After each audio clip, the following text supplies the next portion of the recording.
Hello, hello, welcome back. We're on to episode 5, resuming our journey from last time, where we held up our own stagecoach. And the stagecoach is missing. Well, we already looted it, so it doesn't really matter. Not to us anyways.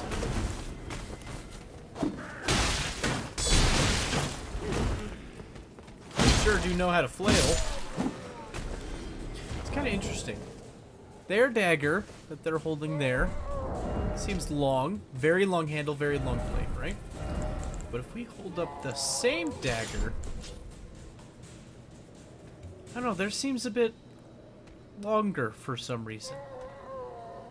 Maybe they just have a smaller grip? Not certain. But the base dagger is very nice because it has a critical rating of 130, making it excellent for critical hits.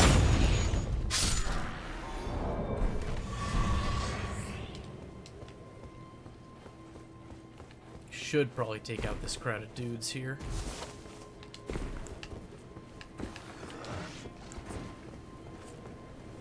I don't have kick anymore. Don't know what I was thinking. Want to walk onto the rider.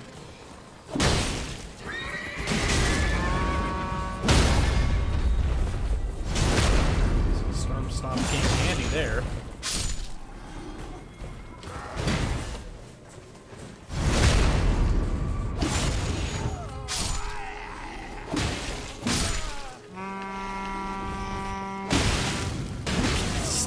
Holds the torch out and I run into it.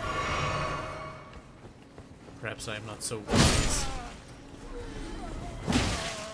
Here's the slender sword.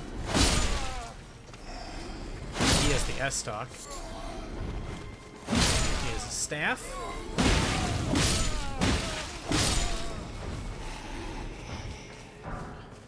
Fragment.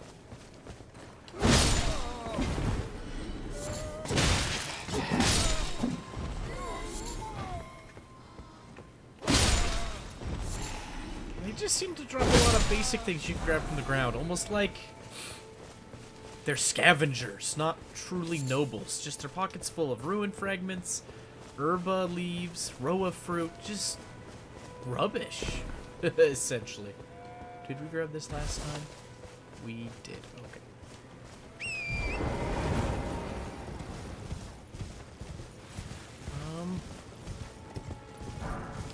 I would very much like to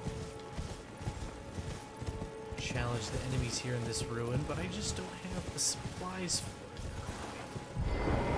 So we'll start over from the Eggheel Lake North, get our flasks back, since we used most of them on the boss fight from last time.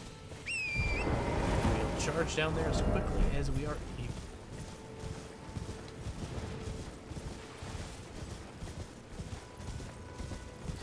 We get to see some more characters and look at some more details. It's been a little bit since I've used the telescope, but I'm eager to stare at things up close and just bog down the pacing of everything. I love that. It's a fantastic idea.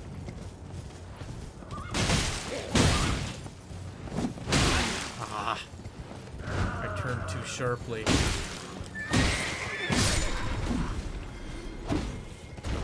Oh, we got his armor. Probably shouldn't be fighting everything on the way, especially if I need to clear out the ruins. Well, here the caravan is back. We're not here for that.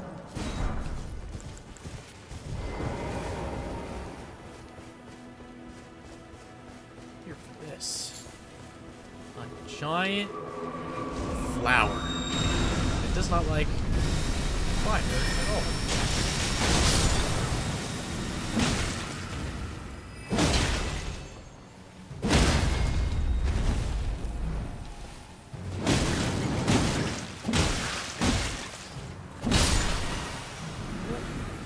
That if we can help it.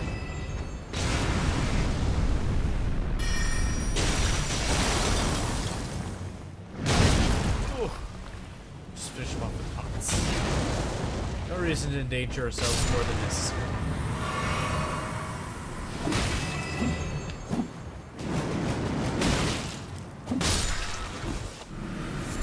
poison. Immunizing cured meat and a poison bloom. And a Miranda powder. This is a thing we could stare at, actually. That'd be nice. Golden room. Alright, let's stare at some things. I love staring at things. Alright, poison bloom. Flower that grows in toxic terrain. Material used for crafting items. Dripping with a deep green poisonous liquid. We also found Miranda powder. Pollen from a man-eating Miranda flower. Throughout history, perfumers have prized this extremely fragrant form of Miranda pollen, not yet scattered into the air. So perfumers, huh? Perfumers have a part in our history of our world. Perfuming was a very lucrative art form way back. And oftentimes a gland of an animal was worth killing the whole animal for because of how prized the perfumes were. Seems interesting that we have perfumers in this world, and they may want a regent that comes from a man-eating flower. That seems a fairly costly ingredient to acquire. And more Trina lilies. Very nice. Should probably go get more of those butterflies and mushrooms. I feel like I'm going through them too fast, as if it's a basic spell as me throwing a fire pot. Alright. Let's give this a go.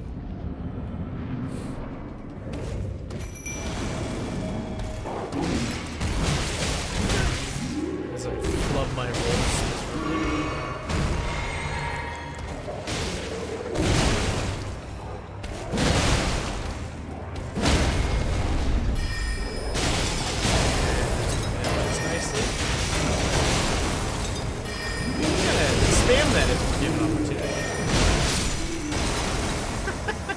Okay, maybe I've been using Shattered Earth wrong. It is fairly cheap. I always thought of it as a big hit, but I guess if given time, we could use it repeatedly on an enemy. Though that greed is likely to punish me. Nice and covered in blood stains from whatever the pumpkin head is. Alright, pumpkin head. We have an item for him. I forgot.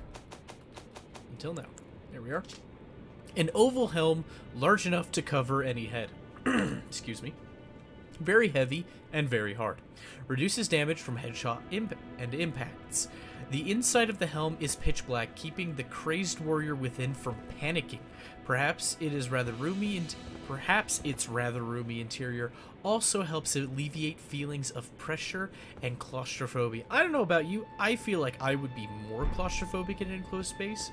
Seems interesting that these warriors are so mentally deranged that they have a head prison. Use it as a weapon. And here we have glintstones. Finally, glintstones everywhere scattered on the floor, like the tiny glintstone we have on our staff, but here in abundance. Books, jars. I'm not sure what that little structure is. It looks like a tiny chapel. Is it holding a scroll? Very interesting. I can use starlight. Give us some lighting here. Seems like a whole study. She needs to work on her industrial lighting. Perhaps she has the starlight spell as well. Maybe it's a very simple spell for new wizards to learn. Tarnished, are we? Again, instantly can tell we're tarnished. I am Selen, a sorcerer, quite plainly. Why are you here?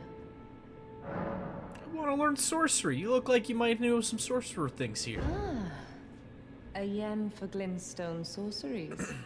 Well, your aptitude does appear passable, but one must choose one's masters wisely. I was exiled from the Academy of Raya Lucaria as a reviled, apostate witch. Raya Lucaria, we hear that term again. To learn from me? Well, we want to learn. We're here to learn. If there's any way we're going to survive in the lands between, it's from learning and growing stronger. So, beggars can't be choosers. Well, you are a piece of work. Very well. You are now my protege in glintstone sorcery. But I refuse to coddle or cast kind words. Never. Anticipate grievances, young apprentice. Seems a bit narcissistic. Let's see what she has for us. Ooh. So we can have a basic projectile and descriptions. Sorcery of the Rhea Lucaria Academy. This glintstone serves as a conduit, launching magical projectiles at foes. This sorcery can be cast repeatedly and while in motion. We can cast a small barrage of glintstone stars. Fires 3 magic shooting stars that pursue the target. This sorcery can be cast while in motion. They have the same symbol in the background. It looks like the symbol we were seeing when casting our sorceries earlier. You can see that they have those 2 little birds on the side, whatever those represent. Now it's the same symbol in the background. Fires a horizontal arc of magic that spreads outward. This sorcery can be cast repeatedly while in motion. Oh, they have a little thing at the end. I should be reading those. I'm so sorry. This universal first step on the journey is to true knowledge of sorcery. I don't know why I'm having such trouble. A sorcery of the Olivinus Conspectus, which attracts sorcerers from Celia, town of sorcery. If there's a town of sorcerers, that's where we want to go. Granted to sorcerers who depart from the academy to embark on journeys in order to fend off large groups of would-be adversaries. Fools often roam in packs. I mean, we did see lots of those nobles outside, and they were certainly roaming their pack. Ignore that clanking. There's a fork that fell off of something. I feel very silly now. A sorcery of the Crystal Cadre, a group of sorcerers who pursue the wisdom of stone. The secrets locked in the faint cogitation of the Crystallians. Okay, Crystallians. Fires a volley of glintstone crystal shards. Charging increases potency. And this is one that I want very much. It's kind of like our fire buff, but it's magic. Enchants armament held in the right hand with a magic affinity attacks. Sorcery can be cast while in motion. Taught to the Knights of the Cuckoo, which is a type bird, by the Academy as payment for their contract. The cuckoo is an interesting bird. I forget what the exact terminology is for it, but they like to, it's like a sort of parasitic relationship where they find other birds, lay their eggs in that other bird's nest, and then have the other bird raise their young. And oftentimes they'll actually remove the host eggs from the nest as to give their own egg a better chance at survival. Very grimy kind of practice. So it seems interesting that these are an order of knights named after the cuckoo. I wonder what the symbolism or meaning is behind that. Perhaps we will learn more in time. Enchant shield held in the left hand with additional damage negation. This sorcery can be cast while in motion. Okay. So that's also a very good sorcery. Hopefully, if we find ourselves a good shield, we could start using that instead. Well, we do have that iron round shield we found, and I do like the iron round shield, so maybe. Maybe. So I want this one most. Then this one, and we're low on funds. Like glintstone pebble. And then glintstone arc, since we don't have the int requirement for that other one. But we will come back when we have a little more money. I could spend a little bit of the, oh, not in thought, of the hard money we've earned. I took the time off screen to collect some of these in order to help out. So, what do these give each? 800. Young apprentice, you are a tad so now. We would need about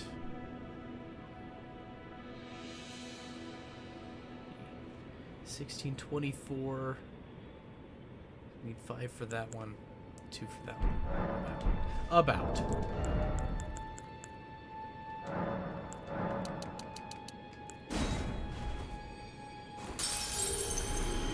Lean us dry here, lady, well. But I like having options.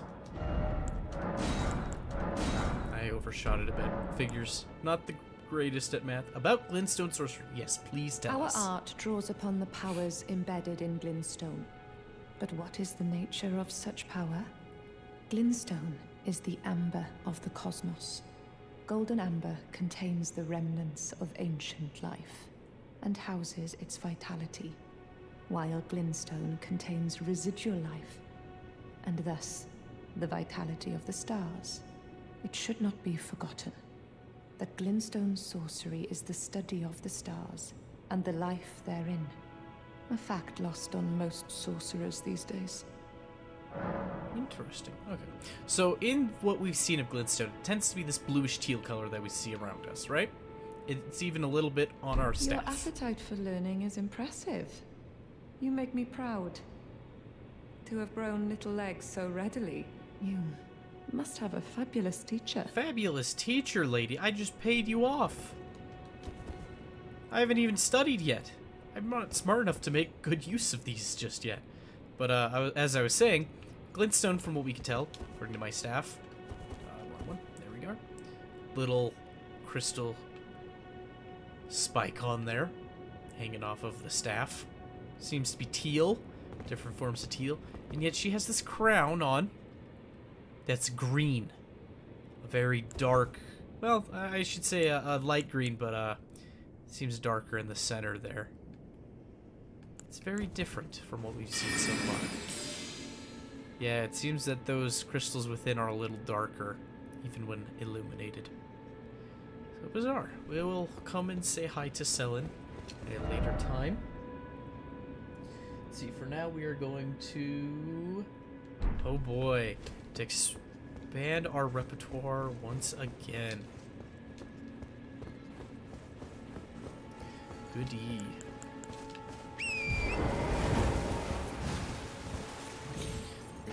South. Turn out a little more of the map. As I miss miserably. It's not the weapon ideal for horseback combat.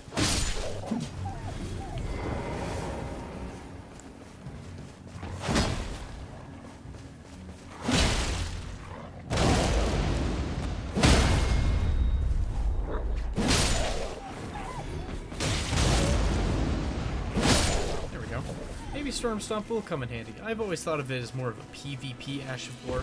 There's a lot of weapons that you can chain attacks together if your opponent rolls poorly with Storm Stomp, but it seems to be doing a wonderful job at just stumbling things quickly, which is nice because we don't have range.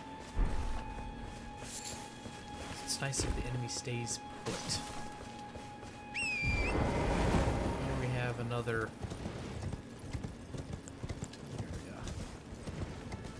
bunch of nobles, Kaiden Rider, and a little sorcerer up there.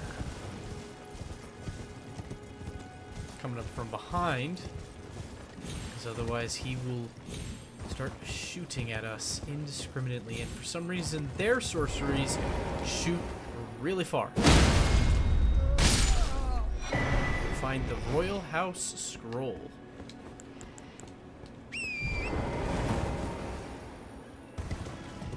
Let's take a look at that. Yeah, it flies super far. It has a little bit of homing to it. Kind of crazy. Come here. Oh, got him on the way down. Good enough for me. Okay. Lots of fellows here.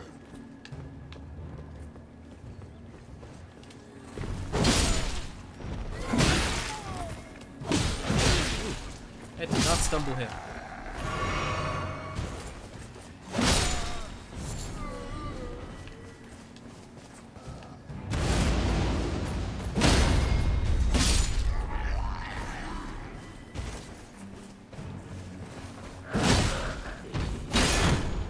Broke his guard. Very good.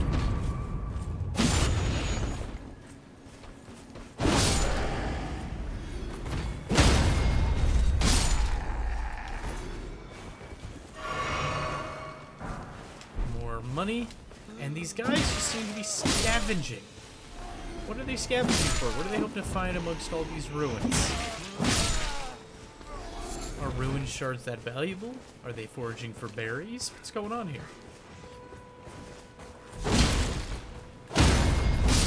Ooh, I don't know how he missed. It looked like the sword clipped through our wall. Another smithing stone. Don't mind if I do.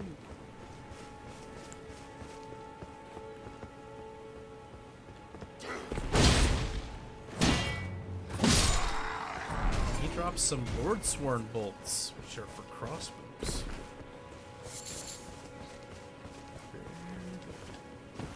So this is interesting. This will be a repeating symbol that we'll see throughout the lands of between. Is this unique half-bowl shape with an inward spike, kind of like a compass.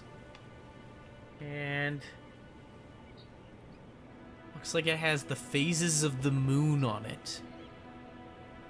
If I were to guess what all those different orbs were filled into different degrees. And in front of it we see a starlight shard. Interesting, given we were just given a lesson from Sorcerer Sellen about the nature of the stars. Here we see an ephemeral sliver that gives off a pale blue glow.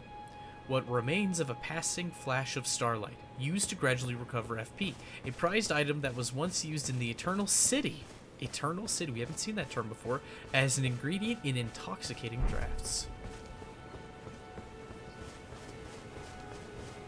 So many more puzzle pieces. We'll start tying things together soon enough, but bear with me, we have a little ways farther to go yet.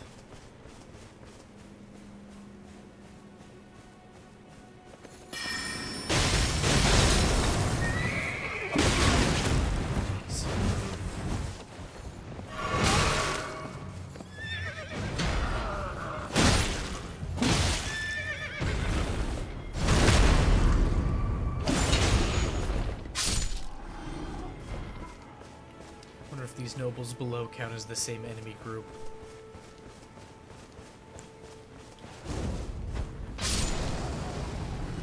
Yes. Okay.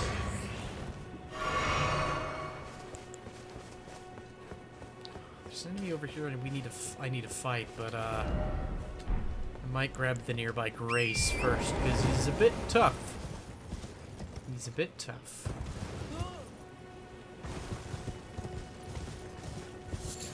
Grab the Grace first. That's excellent. Oh, right. Grab the Royal House Scroll. Let's take a look at that. Oh, wait. Map of Limgrave West. I don't think we ever looked at this when we grabbed it. Map of the western region of Limgrave. The dense... I don't know that word, actually. Dimensne of Limgrave, far south of the Erdtree. Okay. Is bordered to the northwest by the cliffs of Stormvale, and under its ever-clouded skies roll the great steppes of the Pale Lands. And then we have the Royal House Scroll, Sorcery Scroll of the Carrion Royal Family. The heads of the Academy of Raya Lucaria can be given to a learned sorcerer to gain access to the following sorceries: Glintblade Phalanx, and Carrion Slicer. So slowly expanding our repertoire of magics. The shame is that we only have 2 slots for spells currently. But let's change it up for now. We can always go back.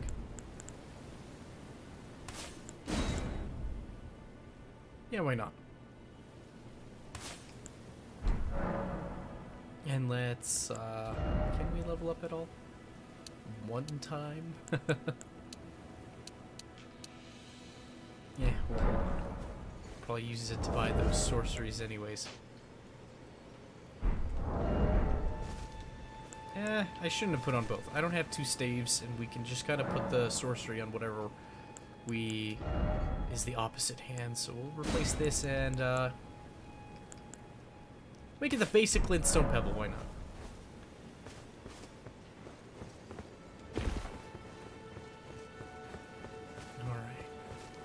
Here's the incredibly tough enemy I was talking about.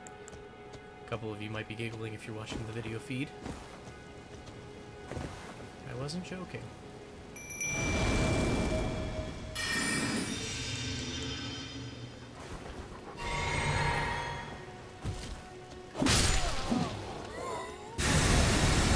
Oh, he turned into a massive bear. And he grabbed me. Well, if you're ever in a grab, you can mash the shoulder buttons to lower the duration you're in the grab, or at least the damage taken. Sometimes I have it at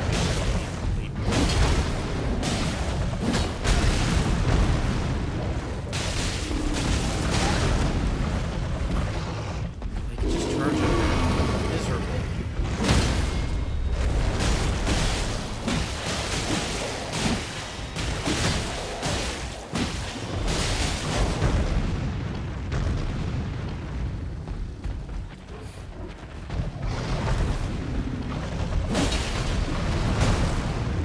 on, stance break.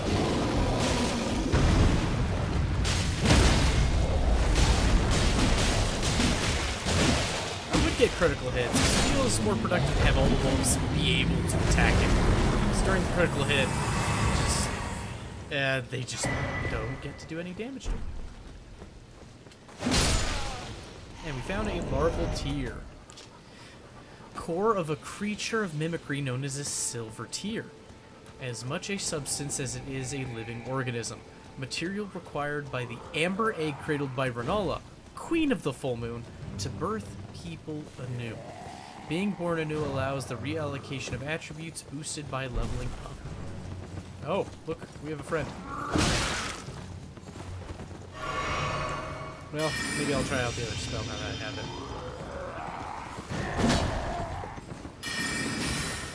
Doesn't have high enough tracking. I hate his circular patterns.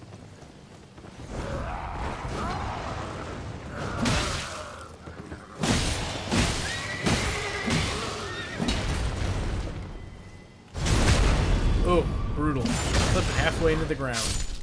What a miserable way to go. Alright.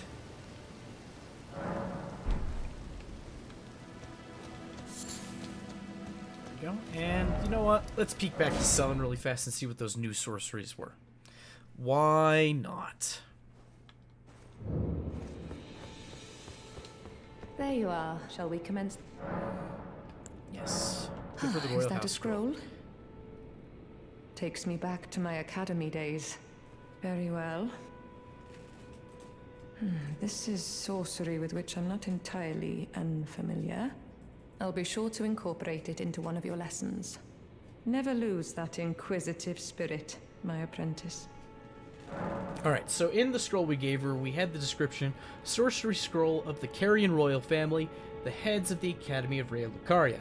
Can be given to a learned sorcerer to gain access to the following sorceries, Glintblade Phalanx, and Carrion Slicer. The reason I bring that up again is because I just remembered the silver tear we just found. Or rather, the larval tear from a silver tear. Is that it's a material required by the Amber Aid cradled by Renala, Queen of the Full Moon, to birth people anew. Right? So it seems interesting that, well, maybe I'm getting ahead of myself here. I'm probably just getting ahead of myself here. We don't have all the details. I apologize. Ignore me for now. Almost giving spoilers. You wish to continue the lesson? Very well. But there is a slight connection there, as you can tell. Glintblade Phalanx. Creates a defensive arch of magic glint blades overhead, which automatically attack nearby foes. This sorcery can be cast while in motion, bestowed upon the enchanted Carrion Knights, who combined this art with their swordsmanship to maintain pressure upon their foes, striking in waves of steel and sorcery. Conjures a magic sword and delivers a swift, sweeping slash. This sorcery can be used without delay after performing another action. Even among the Carrion sword sorceries, this is a notably effective technique. And we have just enough to grab.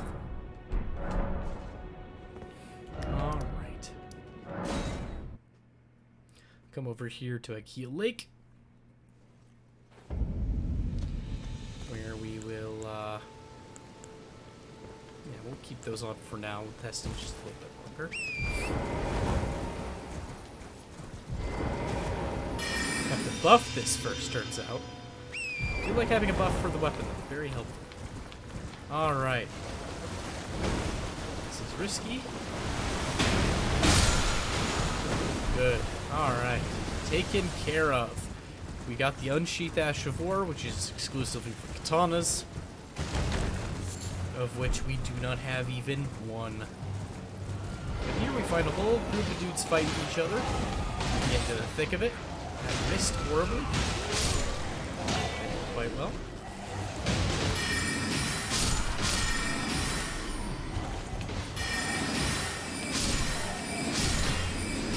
Seems quite strong, honestly.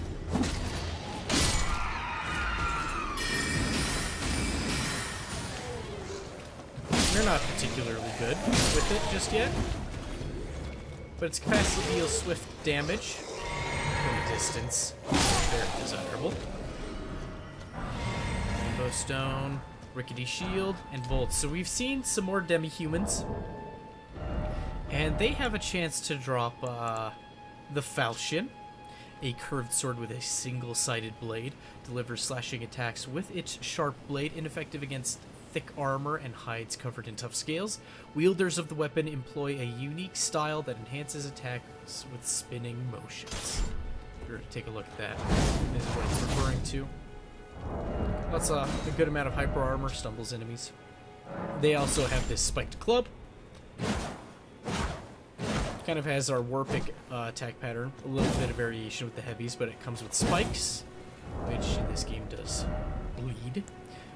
And we also found the rickety shield on one of them. So we found most of the enemies that have the weapons that I gathered beforehand. But hopefully we'll be able to find the rest in the episodes to come. It's time to cut the episode. I thank you for joining us thus far. It's been fun. And thank you and have a good day. Bye-bye now. Bye-bye.